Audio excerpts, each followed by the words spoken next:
Hey there, amazing viewers. Welcome back to our YouTube channel where we bring you your favorite manhwa recaps. Did you know that more than 90% of our viewers have not subscribed yet? So please, if you're enjoying our videos and want to be part of our awesome community, now is the perfect time to hit that subscribe button. Joining our subscriber family means you'll never miss out on any of our exciting content. So, take a quick second to click that big red subscribe button below. And don't forget to hit the notification bell to stay notified whenever we release a new video. Enjoy watching and stay awesome. Once in a dark church, there was a man who prays. In his prayer he said that he shall return to this chaotic world. Then the vision starts to fade until the protagonist saw his reflection on the water. As the water became clear, the protagonist saw a different man. He wonders why his eyes were producing flame. He splashed his face with water to extinguish it. But the flame did not go away. Then someone suddenly called him by addressing him as a lage. The protagonist turns around, and he first saw a gigantic breast. The girl asked her master if there's something wrong since she's worried that the protagonist tried to soak water in his eyes called the eternal flame. Then it hit the protagonist that he might be in another world. The girl appears to be the captain of the 7th Guardian Order named Cassandra with a power level of 15,313. The protagonist felt strange since Cassandra spoke another language, but he could still understand her. The protagonist still wonders where he could be and why he can't remember anything from his real world. The protagonist turns around, and he couldn't believe that he looks like a completely different entity. The protagonist looked around the place as he realized that he's not in his room. Cassandra immediately hugged her master since she was concerned for his state being weird. Cassandra looked the protagonist in the eyes to make sure if he ever was affected by the actions of Seraph the day before. But the protagonist doesn't have any idea who Seraph was and he's confused why he can see Cassandra's power level. The protagonist thinks Cassandra is a cosplayer with realistic horns. The protagonist realized that Cassandra is a real entity as she pressed her breast against him. Then all of a sudden someone barges in and called Cassandra. The entity who barges in has a minions that looked like a Grim Reaper's soul. The protagonist took a glimpse of the entity. The entity's name was Nirabar and he is the Army Magic Division from the 8th Guardian Order with a power rank of 18,632. The protagonist finds Nirabar creepy while he reads its power rank while Cassandra was irritated by Nirabar's interference. Nirabar kneeled before his master and informed him that the protagonist had been injured by Seraph, and that made their Deathlord awaits for the protagonist's orders and same goes to their army, while Cassandra on the side was being held by Nirabar's minions. Nirabar suggested to proceed to kill the general and for the protagonist to take his victory and he will obtain a breakthrough towards their city base. Their time will end at that moment and there will be no place for doubt and the protagonist must succeed. The protagonist became a total different person as he ordered to kill all Seraph's men in one strike. The protagonist caught himself acting like a typical villain. He was terrified to hear his voice become scary. The protagonist then hears a voice in his head that a time for the awakening recall everything. The protagonist's head began to hurt and slowly loses his memories from his real world. Cassandra became worried but the protagonist advises her to just ignore him. The protagonist knew that he doesn't belong in that place and whenever he tried to remember something he felt like his head will burst. He felt that he really doesn't belong in the body he's in. The protagonist realized that the people who kneels before him aren't cosplaying, while Cassandra and Nirabar are still confused with their lord acting all weird. The protagonist touched his horn as he feels his army's loyalty, and that he must act accordingly to their personage and be the Overlord. Nirabar calls his master again to get assurance about his orders, but the protagonist was startled by Nirabar's terrifying voice. Nirabar then decided to proceed with their battlefield. The protagonist again acted like a different person and suggested that he'll negotiate with the enemy. The protagonist realized how respectful his men were and decided to be not suspicious and just act like their overlord. The protagonist then commanded his men to lead the way. They went out and the protagonist saw different kinds of entity who also respects him. He was surprised that he has a lot of soldiers. The protagonist was bewildered if the fierce-looking entities were his subordinates or his retainers. Nirabar informed his master that the protagonist is the Demon King and the head of his legion are at his disposal. Nirabar and the rest could only obtain the city after the protagonist killed the Archangel. A woman who kneels before the protagonist caught his eye. The beautiful woman named Miranda and she is the queen of vampires and the commander of the Devil's Army from the 9th Guardian Order with a power level of 28,637. The protagonist gazes at Miranda thinking she is the most beautiful army, and that she's totally his type. The protagonist became nervous as he came closer to Miranda. Then one of the protagonist's henchmen named Xander offers to accompany him. Cassandra then cursed Xander for his rude approach to their master. The protagonist had observed their whereabouts being in a cliff. He then wondered what the place looked like below as he came forward at the edge of the cliff. The protagonist took a peek, and he was astonished for seeing a world beyond his belief where the devils fly everywhere. He also witnessed different kinds of entities such as goblins, skeletons, dragons, and demons who roam around. The protagonist was petrified while Cassandra in the back noticed her master's emotions. The protagonist was so terrified that his legs began to shake, but Cassandra thought his master was just excited. On the ground, there seemed to be a man who glows like a beam light. It appears to be an angel who's stabbed by a tall sharp statue with his army who mourns for him by his side. The protagonist analyzed the angel, and by his guess, the angel must be Seraph, who was defeated by the owner of the protagonist's body, and the protagonist must go down on the ground to give Seraph a final blow. But he wondered how he'll go down. He then felt something strange on his back. Then a strong wind came by from his behind. His henchman saw a large wings from the protagonist's back. It appears that the protagonist's body has a dark large wings in it. The protagonist was amazed with his physique. He then jumped off the cliff and never thought that one day he would be able to fly. But he couldn't fly by losing control. The protagonist screams as he falls, but a giant catches him before he hits the ground. The giant seemed to be one of his soldiers as he was put on the giant's shoulder. The giant offered to lead the way. She is Mendini, the Wild Titan and the head of the 10th Legion of the Devil's Army, and the 7th Guardian Order of the Wasteland Territory with a power level of 14,516. Mendini approaches Seraph as she leads the way for the protagonist. She then puts down her master, and was followed by the protagonist's henchmen. Seraph was surrounded by his army. They tried to put up a brave face even though they all shivered by the protagonist's strong power. Carl, who's the second faction of the Holy Wing with a power level of 543, stuttered as he warns the protagonist to stay back, while Bob, who's the third order of wing with a power level of 857, tries his best lift Carl's spirit to just stand on his ground, since the protagonist and his subordinates desires to desecrate their Lord Archangel. The protagonist observed that Seraph's soldiers were weak and afraid of him. He approached them to try and persuade the soldiers. The soldiers formed their formation to attack the protagonist. The soldiers pressed their finger against their forehead to summon their enhanced power. The protagonist then felt a sudden sense of oppression. The soldiers began to look godlike with their enhanced powers. Cassandra informed her master that the soldiers are doing their secret ritual to improve their power, but such a minuscule increase is exchanged with their life force. But as a typical demon, Cassandra trash talks her opponents by telling them that their sort of power is like a mere ant compares to them. While the protagonist felt embarrassed for looking like the bad guy, the soldiers then charged against the protagonist. But the protagonist was caught off guard because of how speed the soldiers were. But then he heard a voice in his head about a level 3 crisis, and that the system recommends the master to use a flame barrier. He kept hearing the voices, but this time it told him about a level 1 crisis, that the imminent damage was incoming, and it begs the protagonist to use the flame shield ability. The protagonist was confused about the voices in his head. Then it spoke back to him that the voice is the sacred eternal flame and the progenitor of the netherworld system. The voice then told the protagonist to brace for the impact of the attack. The protagonist was hit fatally. HS vision started to blur, and the last thing the protagonist saw was the soldiers of Seraph, until his vision blacked out. As he lost consciousness, he heard the voices of the soldiers celebrating for his defeat, until the protagonist's life flashes before him, taking back to his last moments in his real world. He saw the real world he's in with his schoolmates congratulating him for being part of the top 3 in school. 3 pretty girls giggling with him. His mom in a hospital bed. A text from his mom about his father's funeral while being excited to see the protagonist's visit. And his mother also reminded him to pay homage for his dad after school with a postscript to also bring flowers. He then bought flowers. He was about to go to his father's funeral until he saw a kid playing on the street, and he tried to save the kid. But the truck loses its control, until the protagonist was hit by the truck to save the kid. His vision went black again while he heard another voice about someone trying to summon the divine intervention, and begged the protagonist to save the chaotic world and that the netherworld is in grave danger. His vision then became blurry as he remembered his final moments in his real world. The protagonist has come to his senses when Xander tried to wake him up. He began to be pale for his realization. He looked around to see that there are a lot of demons in the world he's currently in, and it made him realize that he's in hell. Cassandra then appears to be battling Seraph's soldiers by ripping their heads with her teeth. Cassandra is in her demonized form with a power level of 30,626. The other subordinates of the protagonist cheers for Cassandra, while Seraph's soldiers were all horrified. Xander then scolds Cassandra to not hate herself in front of their master, and she must revert to her calmed form.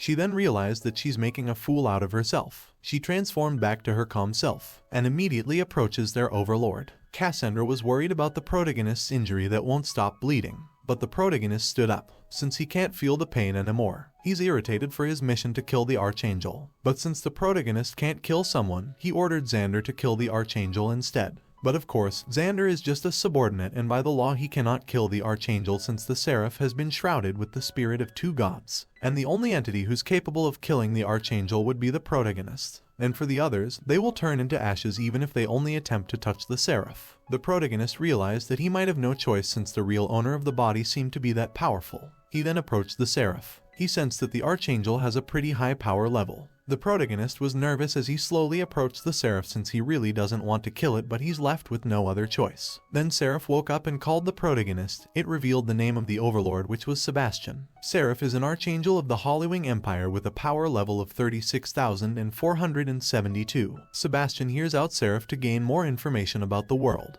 Seraph then explained that over 100 years both of them had a war against each other, but for the first time, Sebastian won. Seraph made his farewell and favored Sebastian to save their despotic, chaotic world. And that's when it hit Sebastian a realization. He called Seraph before he passed away. Sebastian asked if it was Seraph's doing why he's in another world. On the other hand, the subordinates of Sebastian were curious about him taking so long to finish off Seraph. Xander then told his co-subordinates that their overlord must be reminiscing their rivalry since out of all the entities, Sebastian is the only capable demon to kill Seraph. Seraph answered Sebastian's curiosity before he goes. Seraph doesn't know where Sebastian came from, but as he looked directly into his eyes he was sure that God has put the protagonist's soul into Sebastian to save the broken and twisted world. Sebastian then looked at Seraph with a dead serious face and asked him why they would choose him. Seraph didn't answer the question specifically. He just gave a brief background about their world's chaos and order that have been in turmoil for several years. And the matter isn't as simple as it seems, and there are no clear boundaries between right and wrong. In Seraph's world, both sides can contain treachery even in the army of justice. And even in the evil army, there can be honor, loyalty, chivalry, and camaraderies. Seraph then favors Sebastian to find the balance in all things. And perhaps God has sent him from a world where the gray rules apply, like the good and bad intertwined. Seraph believes he cannot achieve the mission, but he believed that God has a plan and Sebastian must do what's right. But Sebastian refused since he's just a student who doesn't know anything about war and fighting, and he didn't wish for such matter to happen to him. Seraph became furious and told Sebastian to not run away, and that he just wanted to die at that moment since the stabbed wound is really hurting him. Seraph then begged Sebastian to pull the artifact from his body to set him free. But Sebastian doesn't have any idea how. Seraph then screamed as he felt agony. Cassandra on the back enjoys the thought of her master making the Archangel suffer. And as for Seraph's soldier, they called Sebastian a horrible demon, thinking he's torturing their Archangel. While Miranda and Neroba on top of the cliff thinks it's disgraceful that humans have lost under their master who hasn't even touched the enemies, yet their spirits were trampled. Seraph then yelled at Sebastian to kill him in an instant since he has been holding that position for hours. Sebastian then holds artifact. But as he holds it, it glows brighter. He then started to pull it, until he acquires another power after he pulls it. Seraph is finally free from a brief misery. His body glows. Before the Lord took his body, he thanked Sebastian and believed that he'll be able to save their world. Seraph's body was taken away as he blessed Sebastian's soul. Sebastian heard the voice in his head again as he panics after he acquired too much power. The voice informed him that he had not yet recovered the relic correctly and his residual power cannot be cleansed. Sebastian asked who the voice could be, and the voice introduced himself as the eternal flame that exists in his left eye. Sebastian wondered how the eternal flame could talk, but he didn't mind since everything is like a fantasy around him. The eternal flame then informed Sebastian that the absorption is impossible and advised him to try to release the energy outwards. Sebastian then asked the eternal flames on how he could do it, but unfortunately the eternal flame is only a guide for Sebastian's body. Sebastian then concentrates to feel the power. He then raised his arm until the power slowly goes out on his palm. As he released the power, a big explosion came out of his hand. Everyone on the ground flew away. Sebastian was flabbergasted with the amount of power he has, and the ground became deformed. He's terrified with what he become and the amount of power he has. Sebastian's soldiers cheered for his success, while Sebastian's still speechless with the event. Cassandra and Xander praises his amazing blow and the way he demolished the ground. Sebastian asked the eternal flame if the army behind him belongs to him, but the eternal flame couldn't comprehend him since Sebastian is the supreme leader of the demonic army. He couldn't get Seraph out of his mind. Sebastian tried to think what he'll do next. He then called for Cassandra and Xander. He told both of his subordinates that he had caused irreplaceable damage, and that moment he could not afford any more casualties. He then asked if he could do it instead. Sebastian then ordered to pass his order and withdraw the army. But before they move on from the battlefield, something has caught their attention. Cassandra and Xander was familiar with the sound of the war horn. Sebastian was petrified to see a group of scary entities run past him. He wondered who made the sound of the war horn. while all the creatures gathered. But it appears that the battle wasn't over yet, and the scary entities annihilated Seraph's soldiers. Sebastian was confused why would his army suddenly attack their opponents and who could possibly give them an order. The Eternal Flame then gave knowledge to Sebastian that when the enemy general is dead, their next tactical arrangement will be set by the other side's general. But Sebastian wondered who blew the horn to cue his army to fight. Then another large creature appeared on top of Sebastian. It appears to be a two-headed dragon, with another soldier riding on it. The guy on top of the dragon looked directly at Sebastian, while Sebastian wondered if it was the guy's doing.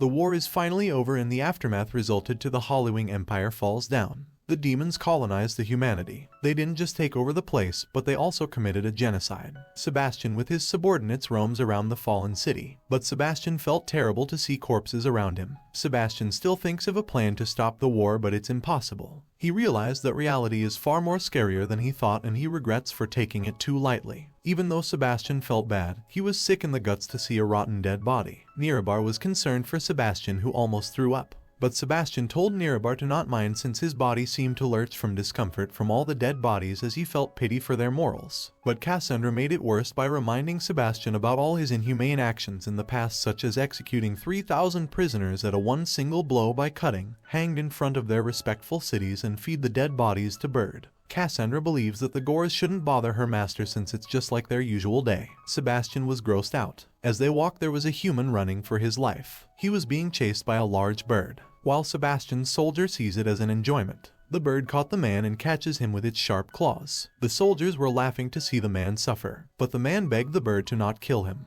But the bird didn't care and flew the man away. As they were above the sky, the bird let go of the man to drop him on top of the sharp infrastructure. The man fell and died while Sebastian's soldier were cheering. While people on their back was horrified and disgusted, they even made a bet for the poor man. The two orcs then ordered the woman with her baby to be the next victim of getting brutally killed by a huge bird. Everyone was frightened to the heartless monsters. The woman just stood on her place while holding her child, but the orc was triggered for not getting what he wants, until Sebastian interferes and thought the orcs should be disciplined. Until the two orcs turned around and saw their majesty. They were both scared to see Sebastian witnessing their horrendous act. The orcs suddenly kneeled down before Sebastian and believed they deserved death for playing around with human lives. Then Sebastian looked up to the people who was killed on top of the tower. Sebastian started to dissociate once he saw the brutally murdered humans. He turned into his evil self like a typical demon, then complimented the two orcs. The orcs were confused if they were being punished or getting a reward for their heinous crime. But for Sebastian, he wishes to gamble with the orcs. Sebastian pointed at the woman. He made a deal with the orcs that if they could catch her within 3 minutes, then the orcs will win.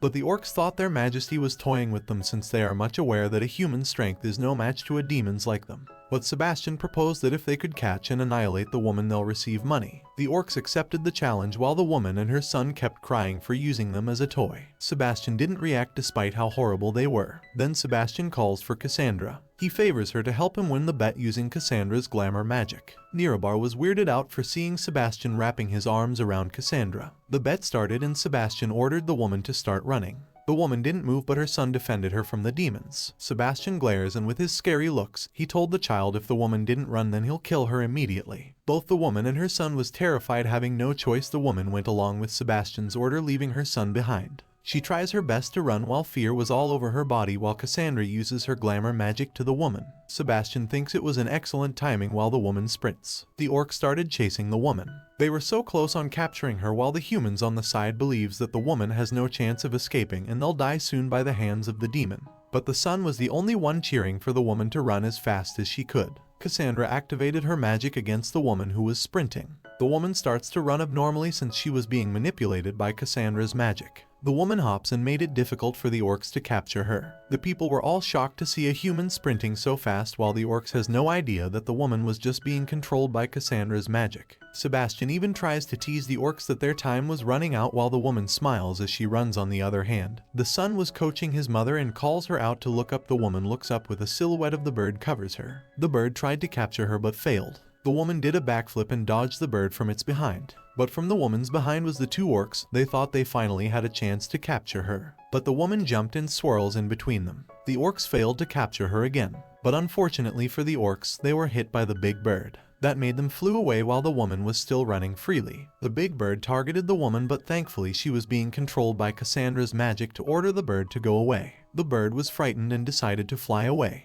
The humans were all amazed by the woman's victory. Cassandra reminded Sebastian that it was already over 5 minutes and made Sebastian realize that his men is quite incapable. Sebastian walked toward the orcs with disappointment on his face, but the monsters reasons out that the woman was no ordinary. Sebastian looked down on his orcs and told them to accept their loss since they agreed with the bet in the first place. The orcs were scared for their possible punishments, but for Sebastian, he let it slide since his men helped him capture the Holy Wing City. Instead, he just ordered the orcs to release the hostages. The son runs to her mother, but Cassandra was confused why Sebastian grins, but unfortunately, a fireball was about to fall and it perfectly hits the woman. Sebastian was startled and the boy was horrified to see his mother being burned alive, but the boy still wanted to run to his mother while Sebastian ordered Cassandra to stun the boy. The boy trips over and next to him was his burned mother's corpse. Sebastian asked who was responsible for the fireballs and Cassandra pointed from above. And above them was a giant man with fireballs in his hands named Ken, the 7th Guardian Order of the 8 Regiment commander from the Elemental Department with a power level of 13,872. Sebastian thought Ken was amazing while Nirabar and Cassandra thinks of how rude Ken was for his sudden interference. Ken shrinks to his normal body size and kneeled before his majesty. Sebastian stares at the poor boy.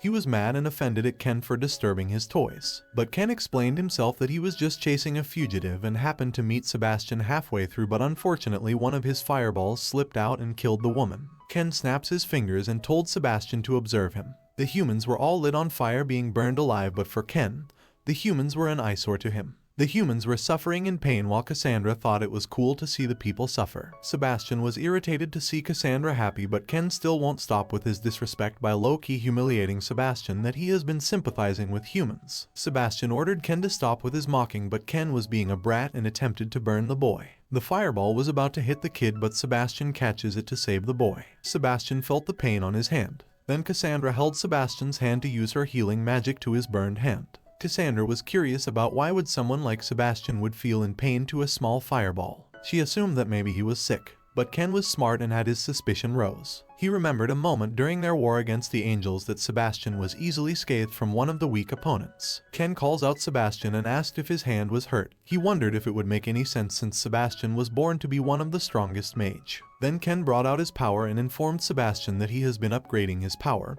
and would like to be guided by his majesty. And for a lowly subordinate, he unexpectedly challenged Sebastian to spar with him, but normally, Ken wouldn't challenge Sebastian, but due to recent events he had observed that Sebastian was acting strange after a fight with Seraph. He wondered if Sebastian will act so weak during their spar, but he still doesn't want to underestimate Sebastian since he witnessed his overwhelming power back at the war. But he also remembered that it must be the energy feedback accumulated by the Tears of God relic. Sebastian wore the Tears of God that hold such powerful forces. It made Ken curious if his majesty was affected by the artifact. In Ken's mind, he doesn't plan on holding back even if it could cause such pain to his overlord. His acts will be punishable if he doesn't enter the tiger's den. Cassandra, who thinks highly of Sebastian, teases Ken to not go too far since their majesty won't be wasting his time. In Sebastian's mind, he really doesn't want to waste time and decided to just scare Ken away. Sebastian tried to look scary, threatening Ken to be punished if he acts so persistent against him again. But Nirabar was weirded out about why their majesty would let such disrespectful attitude slide. But Ken doesn't want to listen. Ken could see through Sebastian's subordinates that they're also weirded out by Sebastian's strangeness, but Cassandra is still supportive and thought Sebastian could end Ken in an instant. All of a sudden, Ken hopped and charged against Sebastian. For him to see Ken's technique, the Eternal Flame immediately warned Sebastian to use his fire barrier against the level 1 attack. Ken was about to swing his power to Sebastian, but luckily, Sebastian managed to use his fire barrier even with lack of knowledge about his powers. An explosion was formed when Ken hits the barrier and made him flew away. Ken's toes scratches the ground, but he was able to stand still using his fire power to keep him in balance. Ken finds the fire power to be cool, but at the same time, he was flattered to see his magic being strong, since he was able to break Ho's Majesty's barrier that even gave a little scar to Sebastian's fingers. Sebastian shivered while Cassandra couldn't believe someone almost defeated Sebastian. Sebastian was hurt and it seemed like the barriers didn't work out for him. He thought that if he kept on looking defeated, his subordinates will look down on him. Sebastian analyzes his situation. Then it made him realize that his play pretend to be the Overlord was making him think that he's really the Overlord Sebastian. Sebastian wanted to fight back after he saw all the brutally murdered people killed by Ken.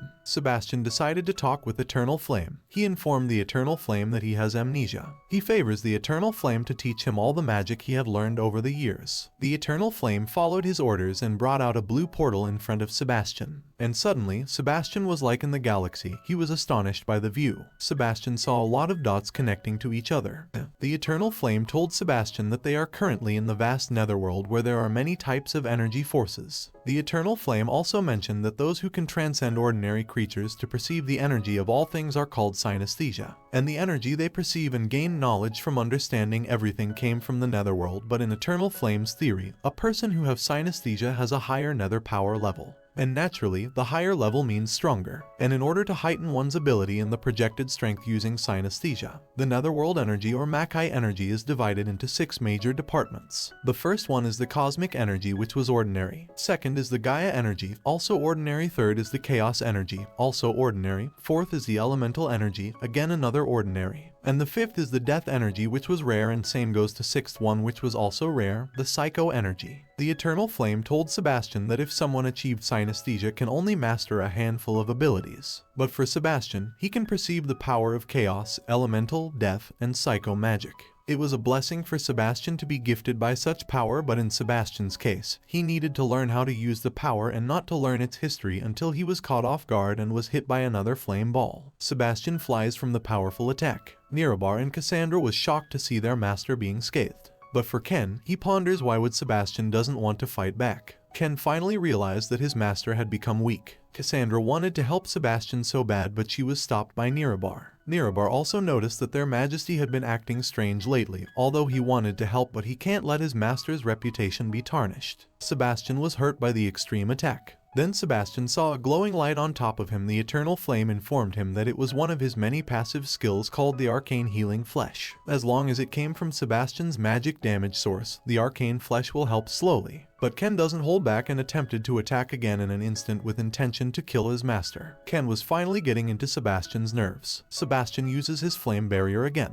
The fireballs hits him, but this time, the flame barrier didn't break. Sebastian put a pride on himself by calling Ken a smug just because he was able to scratch him. Sebastian reasoned out that he just used a weak flame barrier before to give Ken a chance, and that he is the Overlord and the true ruler of the netherworld. He provoked Ken that he is an insignificant lesser being who's delusional to bested him at combat. At that moment, Ken shivered. He felt Sebastian's aura pouring out and his body automatically fears the Overlord, but he's still suspicious when Sebastian mentioned about him showing Ken his true powers. Ken was aware that Sebastian will never say those words in the past. In Ken's mind, he still believes that he could defeat Sebastian, until Sebastian attacks him while he's using his flame barrier. Unfortunately, he missed. Cassandra assumes that Sebastian missed his attack on purpose, and for Nirabar, he believes that his majesty might have reasons. Sebastian felt embarrassed while the Eternal Flame asked him about his weird attack. Sebastian believes that his flame barrier is used to block attacks and thought it could also be used as an impact. Sebastian reminded the Eternal Flame that he literally lost his memories about using his power, and even though he was gifted by such talent, it's useless for him. Sebastian turned around and saw a bright light. He saw Ken with a huge fireball that looked like a sun. The Eternal Flame warns him that Ken was using a higher tier elemental fire technique that a flame barrier cannot block. Ken was about to launch his attack while Sebastian begs the Eternal Flame to suggest a solution. Sebastian yelled at Eternal Flame to think of a solution immediately, but Ken successfully hits his majesty and landed the fireball directly. Ken was happy to see Sebastian not using any defensive skills, and to witness his majesty took the full burn. Cassandra was quickly alerted and wanted to help Sebastian, but she was stopped as she witnessed something tremendous. Nirabar also felt the intimidating aura. Same goes to Ken. They saw a giant monster with a sword and armor being covered by overwhelming power. Cassandra doesn't have any idea what could it be. She even thought that it might be an exaggeration. And for Ken, he was speechless. Sebastian showed behind the monster and ordered it to attack Ken. The monster did what Sebastian pleases. The monster is a level 8 elemental magic summoning named the Steelsmith Golem, with its materials of demon meteorite, rusty dragon pituitary gland, moon tears, titan essence, and yin li sleeping fluids, chaos oil, and demonic blood. Ken was finally terrified to see Sebastian summon a high-tier golem. Ken starts blabbing that he just wanted to have a few pointers, yet Sebastian went all out to fight him. But Sebastian was really mad since Ken literally tried to kill him. Sebastian promised to kill Ken with one strike. but Ken begged Sebastian. He told him that it wasn't fair to use a magical weapon. Ken was willing to surrender, but he was too late. The golem strikes his attack and it successfully hits Ken that it gave him a severe bruise. That was Ken's fourth time to fight against Sebastian, and it was also the first time he lost so badly. Later that evening, Sebastian went stargazing on top of an infrastructure. Cassandra's curious why was His Majesty went stargazing, but on the other hand, Nirabar really had suspicion towards Sebastian. Nirabar doesn't mean to disrespect, but under their normal circumstances, he doesn't think the kid from before will benefit them. Nirabar has noticed that Sebastian was acting different recently and was less decisive from the devil in the past. But Cassandra is a loyal subordinate. She believes that Nirabar was the one who's acting strange. For Cassandra, no matter what Sebastian do, it doesn't really matter to her, since Sebastian was still their esteemed overlord and their monarch. She advises Nirabar to stop speculating, or it will lead to a treason unless Nirabar wishes to end up like Ken. Nirabar became nervous and made it clear that he's just merely speculating. Cassandra lectured Nirabar that no matter what path Sebastian takes, he will always be their overlord. And suddenly, Cassandra blushes to notice that Sebastian has been paying more attention to her. The two subordinates changed their topic and talked about the child they took. Nirabar doesn't have any idea how to take care of the kid, while Cassandra insisted that she'll take care of it since she's a girl, and she should handle a boy. Meanwhile, Sebastian, who was currently gazing at the sky, he noticed that the moon was red, but the eternal flame was concerned if Sebastian's alright. Sebastian realized that his unrealistic feeling he felt will soon be gone. But the eternal flame couldn't comprehend him, since in their knowledge, a demon lack feelings and it's their system. But the eternal flame complimented him about his performance earlier. The eternal flame reminded him about the tactics Sebastian used earlier. Sebastian's wisdom in line when he thought of summoning the golem using the materials he has without relying on skill proficiency, but utilizing his memory of the system grid and recalling the right summoning tools and materials to make it. Sebastian was less flattered and still doesn't get what the eternal flame was trying to say. The eternal flame's point was that the system was impressed by his wits that he lacked before. But Sebastian wondered why did the eternal flame stop him from killing off Ken. The eternal flame just apologized. The eternal flame informed him that Ken will be his biggest asset, since Ken was pretty strong no matter what their issue was. And if Sebastian killed one of his generals, it will reduce the morale of the army within their war. The eternal flame then told him that the war never ends. Another thing Sebastian was curious about is why did the eternal resides in his left eye. The eternal flame was finally convinced that Sebastian really lost his memory. The eternal flame informed him that it is just merely a system part of the netherworld. The eternal flame was just a passive skill, and the eternal flame was the highest law in the chaos grid, and Sebastian was the only one who obtained it. The eternal flame's purpose was that it has a strong insights and analytical and analysis skills. And the text that Sebastian could see on top of every entity were the laws of his world that was simplified into runic as information, and the danger he could sense were precognitive analysis and extrasensory perception feedback. The eternal flame has many other abilities, but it doesn't wish to go further. Sebastian sees the eternal flame someone like a useful app, but the eternal flame doesn't have an idea what an app was. Sebastian asked the eternal flame if it will abandon him if it finds out that his personality seemed to differ from his past self. But the eternal flame cried, thinking that Sebastian wishes to leave. But Sebastian made it clear that what if he wasn't the eternal flame's former owner, he wondered if it would leave him. The eternal flame was furious and lectured Sebastian that as long as it still exists, Sebastian will always be its master. The eternal flame put some senses onto him that lots of ancient beings and gods would like to reach the peak of chaos, yet Sebastian was the one who obtained the eternal flame. Sebastian was weirded out when the eternal flame got mad when it literally told him earlier that the eternal flame has no emotions. Sebastian hopes that the eternal flame won't betray him, but for the eternal flame, if Sebastian dies, then the eternal flame will also die, since they were symbiotic.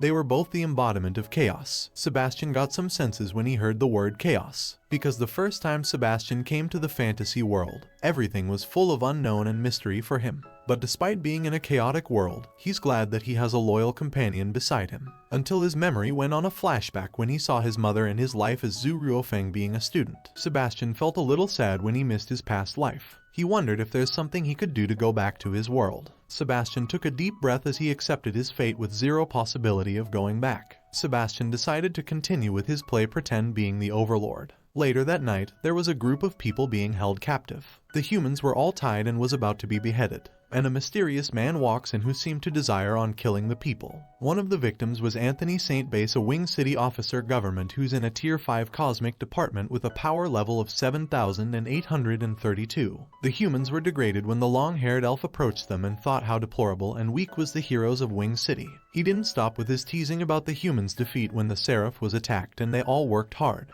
The elf's name was Curtis the Elf King, who's an 8th rank from the Order of the Guardian with a power level of 18,712. Anthony was triggered by Curtis when he spoke non-stop with his insults. Curtis didn't stop spouting nonsense and even offered to spare the lives of the people he held captive in return of working under the Overlord. But Anthony took pride. He would rather die than eat his morals, but the blonde man was shivering from fear. The blonde man's name was Albert. He decided to join Curtis while Anthony was a bit disappointed. Albert was crying as he told Anthony that at least he had a chance to live. Anthony was furious and disgusted to be betrayed by one of his comrades. Until Curtis went closer. Curtis tried to make a joke of how cute the relationship of Albert and Anthony was. Curtis looked down on Anthony as he was disgusted for Anthony to just easily disown his own son. Anthony still had his pride and explained how he regretted that Issel was destroyed.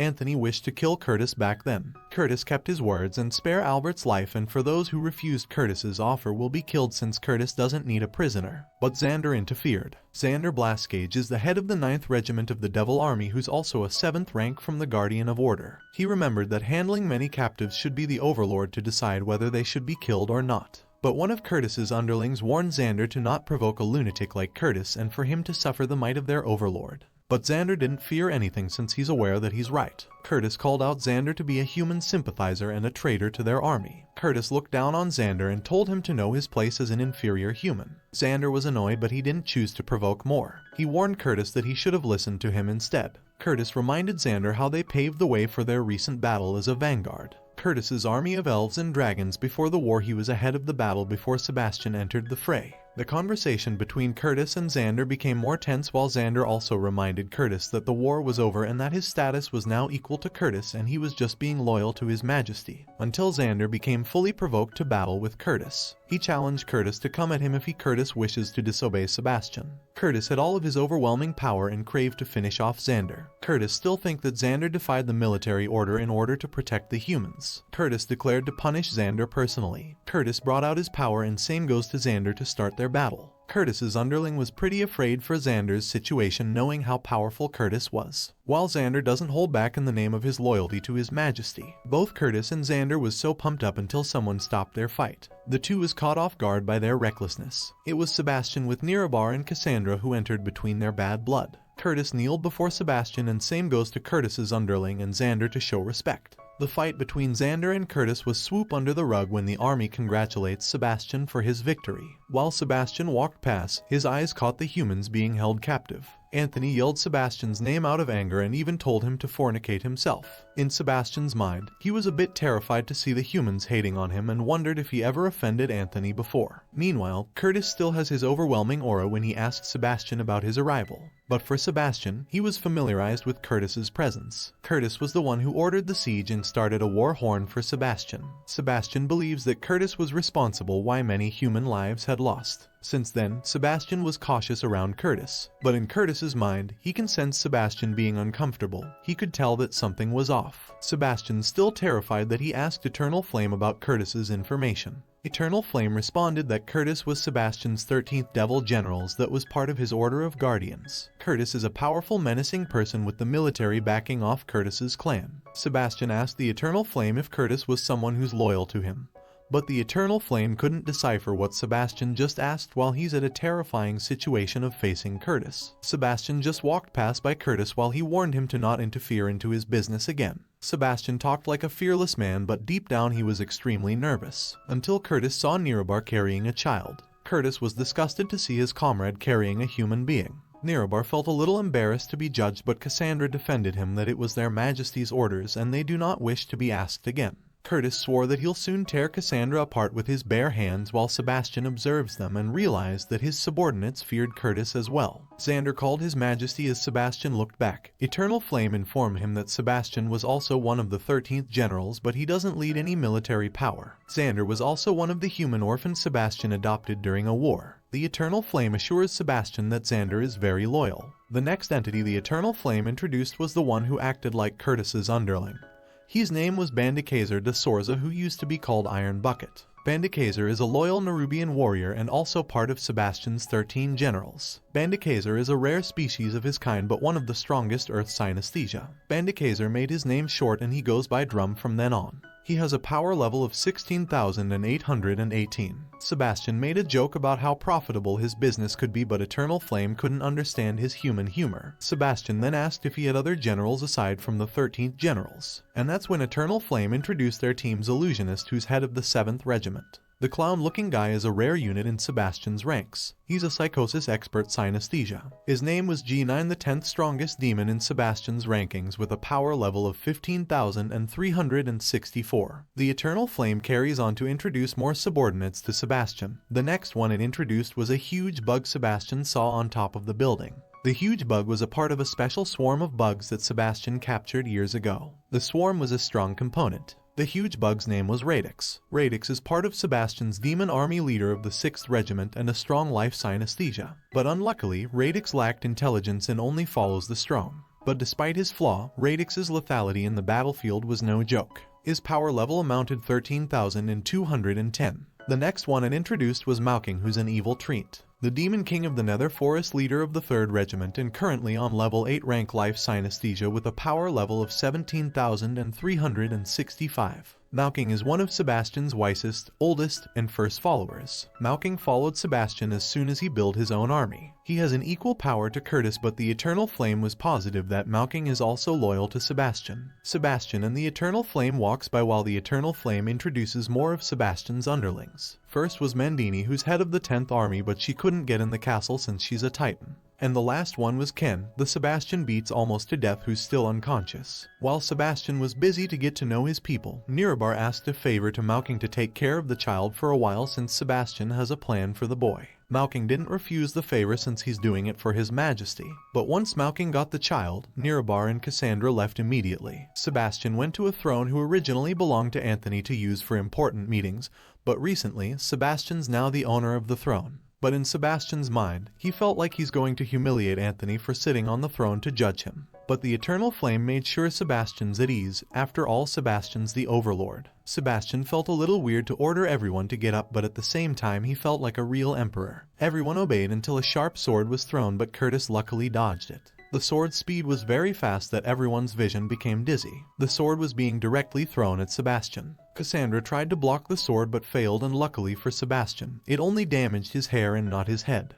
Even though Sebastian was lucky to not be killed, he was still caught off guard. The thrown sword was so strong that it made Sebastian stumble. The 3 subordinates was so shocked to see their master being assassinated. Sebastian stayed on the ground due to being aghast. The subordinates rushes to their master to check him up, but Sebastian of course kept his pride up even though he's scared for his life. The loyal henchman Xander was alerted quickly. Xander went off to speculate the place, hoping to find the assassin. Xander was a sincere loyalist that he caused destruction looking for his target. Xander was so reckless that it startled Radix. Even Cassandra could tell that the assassin was strong, that it made everyone flinch. Cassandra wanted to help and find the assassin, but her wrist went numb from her intense deflection. She hopes Radix did his job, but unfortunately for them, Radix will not work without a command. Curtis insisted that he'll join the search since Cassandra was injured. Curtis favored Cassandra to be his escort instead, and that he's willing to take the risk. Curtis brought out his beautiful bright wings with a huge amount of power. He blasted off to do his part as Sebastian's subordinate. But since Curtis was so strong, he demolished the ground as soon as he flew away. Sebastian, along with his subordinates, was speechless, because in a second, Curtis came back carrying 2 people. Minutes hasn't passed, but Curtis arrived in an instant. He captured 2 people who seemed to work with Seraph. The man was unconscious while the woman was having difficulty to escape.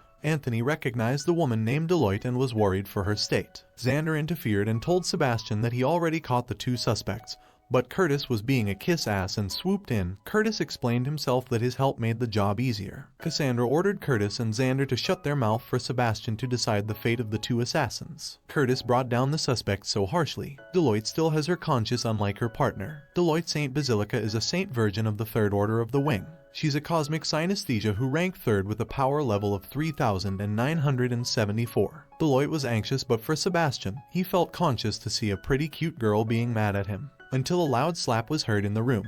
Deloitte got a bruise. Cassandra was so jealous, thinking Deloitte was trying to seduce Sebastian. but Deloitte was confused for being accused of lusting over her enemy. But Cassandra kept pointing fingers and started to become weirdly jealous when she accused Deloitte to be sexually harassing Sebastian for calling him an asshole. But Deloitte defended herself and called Cassandra a perverted succubus. Cassandra was so triggered, but in her case, she thought Sebastian likes her for being a pervert. Until Sebastian interrupted. Sebastian called out Cassandra to stop with her weird punishment since he'll be the one to decide the fate of the captured suspects. Sebastian finally made his announcement about the captured knights. He first thanked his subordinates for their hard work and contribution. Everyone was speechless to see their master being thankful. Everyone was surprised, like Mocking Drum G9 and even Radix, who's far away from the room. Thereat Nirabar was too stunned to speak, while Sebastian was curious if he said anything wrong. The Eternal Flame reminded Sebastian that everyone was surprised because of his sudden change of attitude. Turns out, in the previous meetings, Sebastian only criticized and blamed everyone, but he never praised his subordinates. Sebastian realized that the owner of his body was really a jerk, and he felt embarrassed to be acting so thankful for the first time. Sebastian moved along and ordered Nirabar to take over the proceedings due to his awkward and embarrassing moment. But Nirabar was still surprised, but Sebastian ordered him not because he was the only one close to him physically, but because Nirabar is the military commander. Sebastian announced that the victory celebration will be headed by Nirabar on his behalf. But everyone was still too stunned and confused. Nirabar was professional as he smoothly made a speech that everyone should be grateful and stay loyal to their majesty despite the rare occurrence of him praising his subordinates. Sebastian felt uneasy since he was still familiarizing with the settings. Nirabar made an announcement before everyone celebrates the feast. He reminded everyone that an army has 3 important things to decide.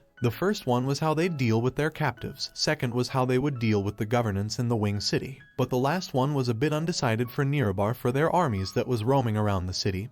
He was curious if that would be their next objectives. Sebastian praised Nirabar for his speech. Nirabar was thankful to be praised, but he needed to remind Sebastian to decide on the 3 things immediately. But Sebastian still has a human heart and felt all the pressure for being a king. Sebastian took a deep breath as he thinks carefully with his decision. Sebastian declared to have democracy because he wished to hear everyone out on how to solve their 3 problems. Everyone just glared at their majesty for being bewildered. But for Curtis, he doesn't think that their matter was worth discussing. Since humans are their enemy, Curtis just wished that Sebastian would just kill their captives immediately. But Sebastian just continued to hear everyone out after Curtis spoke. Curtis had his defense that it was unnecessary to hear everyone out. For Curtis, it should only be common sense for their kind to hate and kill humans. Curtis was getting on Sebastian's nerves since he really wanted to declare democracy, yet Curtis kept questioning his decision. As much as Curtis wanted to argue, he respectfully put down his pride and let Sebastian do what he wishes. Curtis called Mauking to speak up. Mauking based his decision to a child that he dutifully fulfill that he shall continue on following his majesty's order. And for G9, he chose to annihilate the captives since it's their natural enemy. For Drum, he doesn't want to kill the humans in an instant, but he desired to torture them instead. But Cassandra's decision is based on how Sebastian will be happy. Curtis had noticed that Cassandra doesn't care much for their future, but for Cassandra, she only cared about Sebastian. And for Xander's decision, he felt ashamed to be a human, but he calmly suggests to kill the captives. And lastly, Nirabar's decision is to kill the captives because in his defense, it's natural for the demons and humans to be enemies. But deep down, Sebastian still has his morals and doesn't want to be a murderer, but he seemed to underestimate the hostility between humans and demons. He wondered what could be the root of the problem he has due to his misguided approach. While Sebastian thinks thoroughly, Curtis couldn't wait for their majesty to decide. Sebastian's subordinates couldn't wait to be ordered around and kill the captives immediately. Curtis reminded Sebastian that he kept his promise in sparing the life of Albert by making him a slave to the demon army. Anthony was deeply furious to know what his son's fate will be. But Curtis couldn't wait any longer for their majesty to decide. Sebastian still couldn't figure things out. He felt bad about thinking on killing all the innocent captives. But he knew he had to decide since he's the leader of the Viscous army. But Sebastian remembered the last words of Seraph. He remembered how Seraph favored him to save the world. Sebastian was nervous to make an inhumane decision, or else he'll make a fool of himself in front of demons who looked up to him. Sebastian didn't even say a word, but Curtis made his own decisions out of stubbornness and ordered his men to kill all the captives. Sebastian was aghast, while Deloitte was frightened. Albert was released from being beheaded while Anthony yelled at him for being a traitor. The demon cuts the robe to release the blades, while Anthony recites a prayer as he accepted his fate. Deloitte screamed to see her comrade's horrible fate until blood splattered around and the captive's head bounced after being successfully beheaded. Deloitte passed out to see her friends dying in front of her, while Sebastian was disgusted to see the innocent people dying in his command. But Curtis didn't felt a thing. He even tried to assume that Sebastian might have felt sympathy towards the dead humans. But Sebastian didn't let his image down and reasons out that he just had a headache. Curtis seemed to be provoking Sebastian by bringing up the incident of Sebastian defeating Ken by using a magic weapon summon. Curtis didn't stop with his suspicion. He pointed at the assassin as he assumed that Sebastian shouldn't struggle in the first place when he was hit by an arrow. He also questioned Sebastian's decision on keeping the child and brought along with him while they planned to celebrate a feast. On that moment, everything became intense when Curtis started to suspect about Sebastian's recently strange behavior. He assumed that Sebastian might have been brainwashed by the artifact of Seraph. Sebastian was deeply aghast. Curtis smirked as he realized that their majesty isn't their original overlord. Sebastian shivered to be exposed in an instant by Curtis. But even though Sebastian was scared, Sebastian still went along with his play pretending to be the overlord. He called out Curtis to be someone who's disrespectful to question his strange decisions. But Curtis was sharp. He believed that Sebastian's action wouldn't prove that he's really the overlord. Sebastian challenged Curtis to prove himself. Curtis instantly uses his power. He challenged Sebastian to just block his elf fire attack. But Cassandra wanted to stop the fight. But Curtis was really persistent and badly wanted to prove that he's right. He smirked back at Cassandra, telling her that a real overlord wouldn't refuse a challenge. He even manipulated Cassandra by questioning her not believing his majesty's abilities. Meanwhile, Xander, who looked highly on Sebastian, doesn't wish to interfere because he believed that Sebastian could handle the situation well. Curtis didn't hold back as he uses his ability against Sebastian. While Sebastian, on the other hand, was deeply terrified. Sebastian turns his head to Nirabar, thinking that Nirabar will back him up.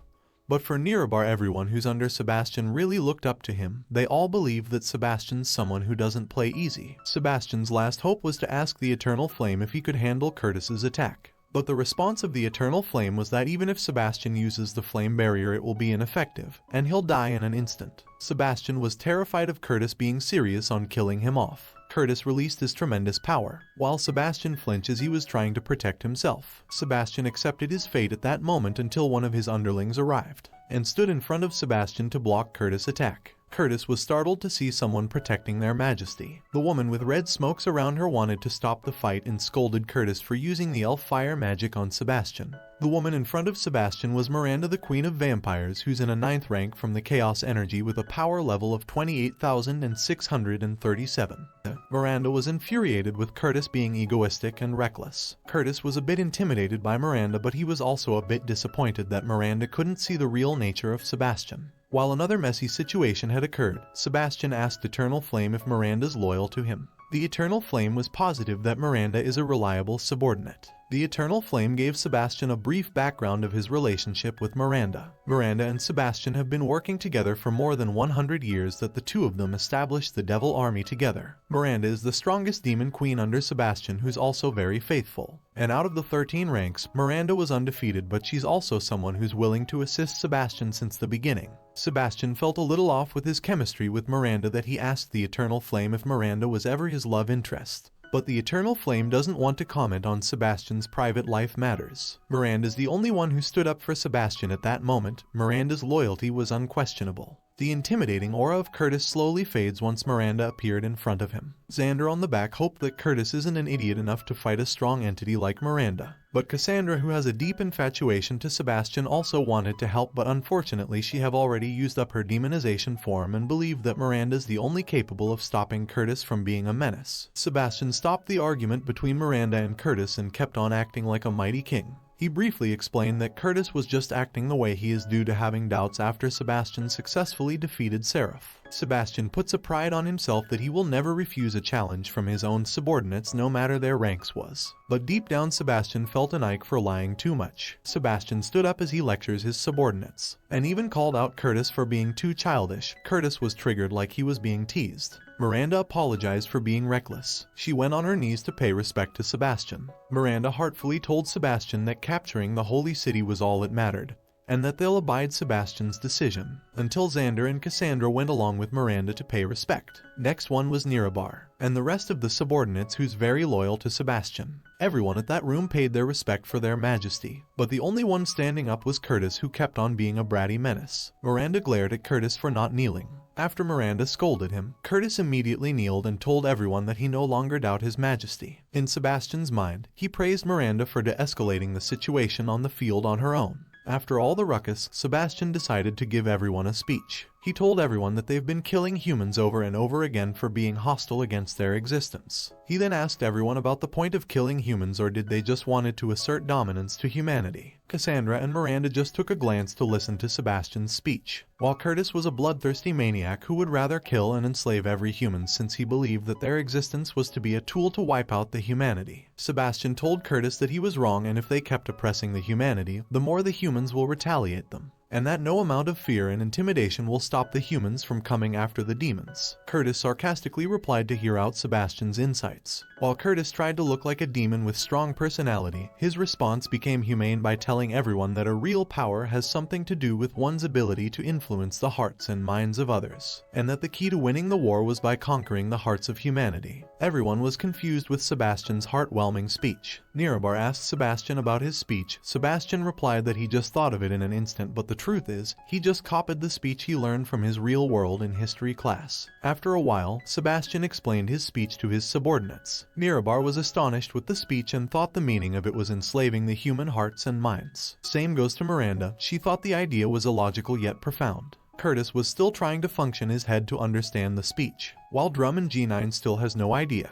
On the other hand, Sebastian thought he fooled everyone for copying Gandhi's and Zhuge Liang's wisdom, and even thought of taking advantage from his predecessors. Sebastian kept acting like an inspirational leader and ordered everyone to prepare a trip into the city. But Curtis objected since the hatred of humans against the demons are still raw. Drum agreed with Curtis since some of their army died by the hands of the humans, and if they don't fight back, Drum's broodmother might be disappointed at him. Sebastian glared at everyone and told that whoever will resist must die. Drum covered his mouth and was terrified. Sebastian was confident with his plan since the Holy City is just one of any cities and it's a religious one.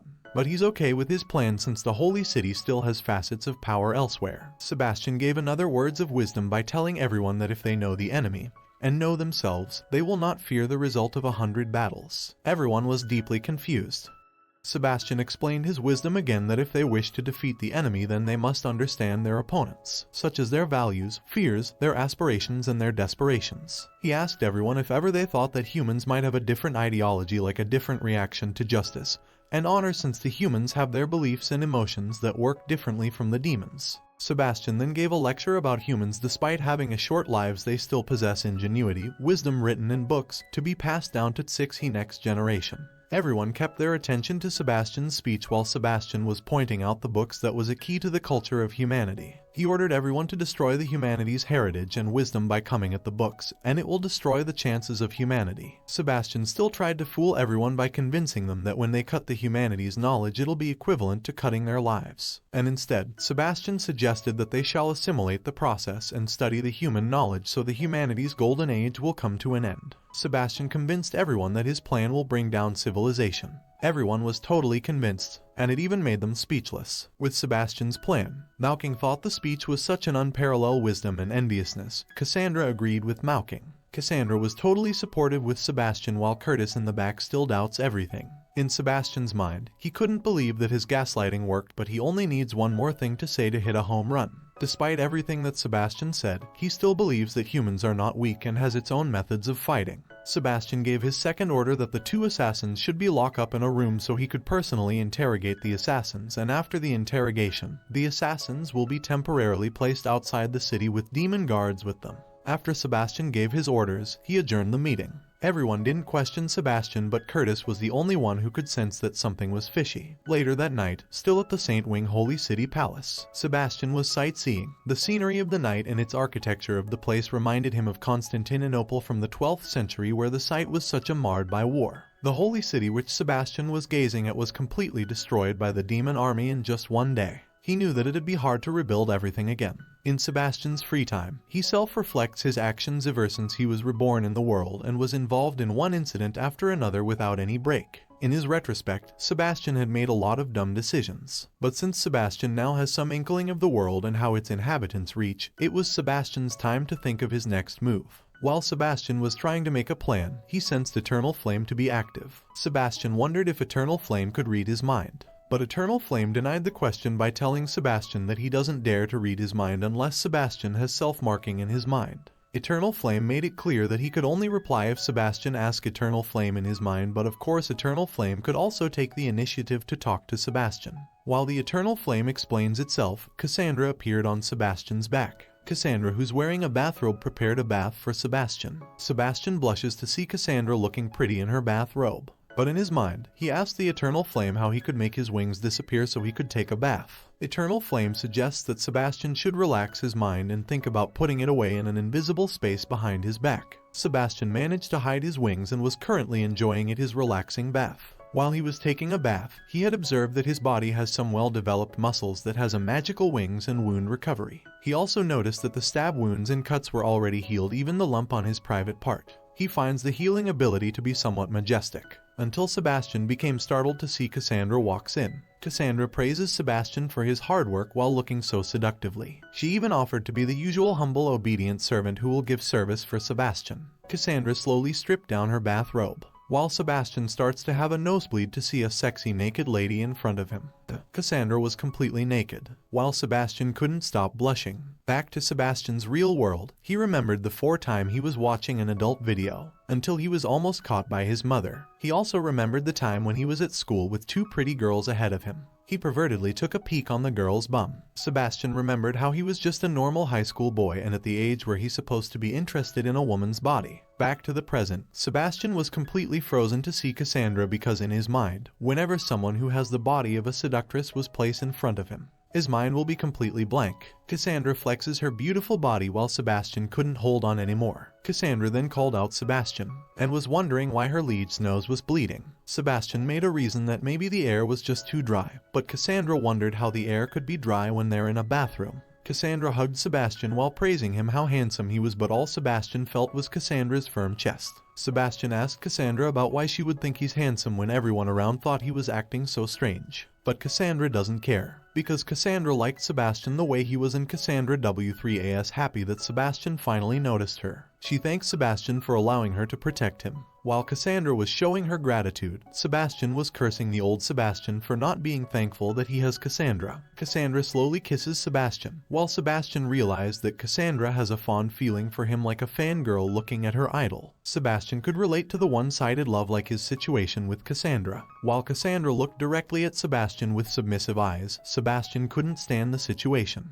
Cassandra wondered if Sebastian doesn't like her anymore after she was rejected by her kiss. But the new Sebastian has more manners than the old Sebastian. But Cassandra was too close already and Sebastian couldn't move. That's when Sebastian decided to let Cassandra do what she wants. Sebastian let Cassandra to fornicate with him or else he will be exposed. He then told Cassandra how tired he was and hoped that Cassandra will ease it up. Cassandra was happy to hear that she will be able to be more physical with her liege. She licked her lips and instantly held her master. But just when they're getting started, they were interrupted. Miranda called out Sebastian's name so they could talk privately. Cassandra wasn't pleased that they were disturbed. Meanwhile, Miranda looked stunning in her nightgown. Miranda advises Sebastian to not be tainted by a goblin girl act, but Cassandra because in the future it'll be unbecoming of a monarch. In Sebastian's mind he assumed that Miranda might be jealous. Sebastian tried to act chill so he could pay attention on Miranda's emotions and body language. He wondered why Miranda dressed so nicely just to see him. But he also observed that Miranda doesn't see him as her superior but more like an equal.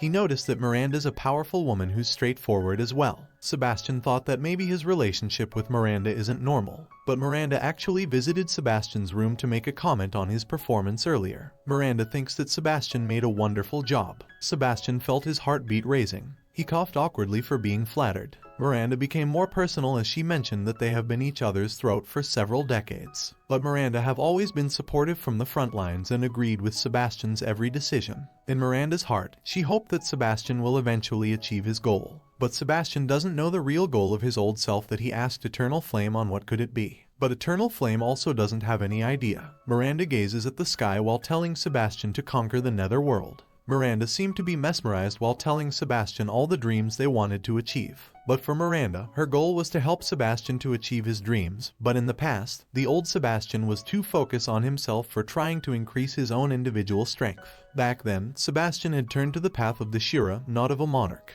But Miranda doesn't doubt Sebastian since he has the talent and has the mastery of the synesthesia that's way better than hers. But the cost of Sebastian's ultimate power, he became the sole pillar of power for the demon army. Sebastian sees the power as attainment, but for Miranda she sees it as regression. The power Sebastian possessed was used to oppress others to join into the army. Sebastian ruled with fear that made him attract those who only have fear and not loyalty. Miranda confessed that she was the only one he could trust while the others was just obeying him due to the power he has. Miranda believed that they all had the subordinates they needed and didn't need enemies. Miranda's point was that the demon army they fought to create has no unified goal, no top-down loyalty, but only has tyranny, and that their army might seem large but in fact they were all just forced into it. Miranda also had observed that after Sebastian obtained the Eternal Flame and the Twin-Tier artifact, Sebastian's dictatorship and tyrannic arrogance had grew far worse. Miranda reminded Sebastian how he brought the whole army to wage war against the human first, that it causes burden to their demon kind to bear in their senseless war. Miranda touched Sebastian's shoulders and Sebastian was fluttered.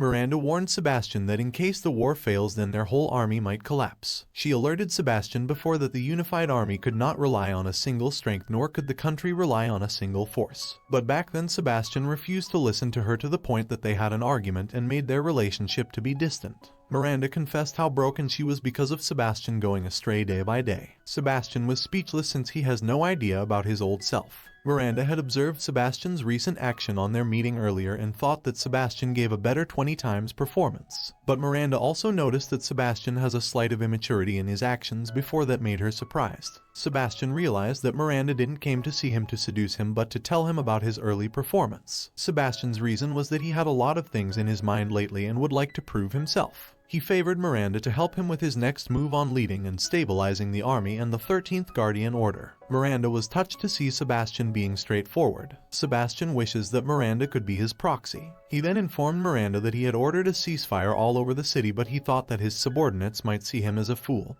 and the trouble that might happen because of his recent personality change. He was so honest with Miranda that he didn't hesitate to ask for help to guard the child he rescued and the 2 assassins. Sebastian promised that he will spend 3 days to reform and restructure the future of their demon army. Miranda was deeply touched. She blushes as she promised to obey Sebastian's orders. Later that night, Sebastian was laying on a rooftop as he watches the sky. In his mind he was tired and wanted to sleep. He realized that the old Sebastian might not be what he thought it was and even think that the old Sebastian was no better. Eternal Flame noticed how strange it was for Sebastian to mention his old self. Sebastian was pleased to hear Eternal Flame's insights. But for Eternal Flame, it was weird when Sebastian mentioned how he wishes to sleep since demons never needed to sleep. Sebastian realized how dumb he was for just talking without thinking, but it was also useful for him now that he acquired new knowledge about the demon kind. He realized that he also missed one of Miranda's point that demons don't sleep. Sebastian calculated that 3 days was equally worth to 5 days since they don't sleep. Sebastian flew away to visit a place. While he lifts off, Cassandra called him to ask if he still wishes to sleep with her, but Sebastian had goals in his mind. Eternal Flame was more worried that Sebastian's going to roam around while he was wearing a bathrobe. But he doesn't care. Sebastian curious about his old self being obsessed with power, yet he couldn't use any of his power except the flame barrier. Eternal Flame replied logically that Sebastian had an amnesia, but Sebastian wondered why he couldn't just relearn it quickly. But the Eternal Flame believed that Sebastian's amnesia was quite severe. Eternal Flame informed him that a higher level magic generally contains 4 mandatory items, such as spoken language or incantations, formations or array, energy source, and last was senses. Eternal Flame followed up his information that in addition to basic energy such as mana or nether energy, the other 3 rely on Sebastian's memories. Sebastian realized that he needed to remember how he uses the rest of his magic. But in Eternal Flame's defense, Sebastian's senses should probably be retained since the body never forgets. Eternal Flame informed him that in order for Sebastian to remember how to use his power, it will take him roughly for 2 years. But Sebastian wanted to remember all of it in an instant and asked the Eternal Flame if there were other ways to make it faster. Sebastian finally reached his destination. But Eternal Flame was still curious about Sebastian's whereabouts. Sebastian went to the library. Sebastian believed that in order for him to restore his strength, he needed a time that he did not have. He thinks that he needs a different kind of power since the wolves are still out waiting for him. At that moment, Sebastian needed a weapon to deal with future crisis. Thank you for watching this video. I hope you enjoyed it. If you did, please consider giving it a thumbs up and subscribing to my channel for more content like this. Leave a comment for the next part, and don't forget to hit the notification bell so you never miss a new video. Thanks again for watching, and I'll see you in the next video.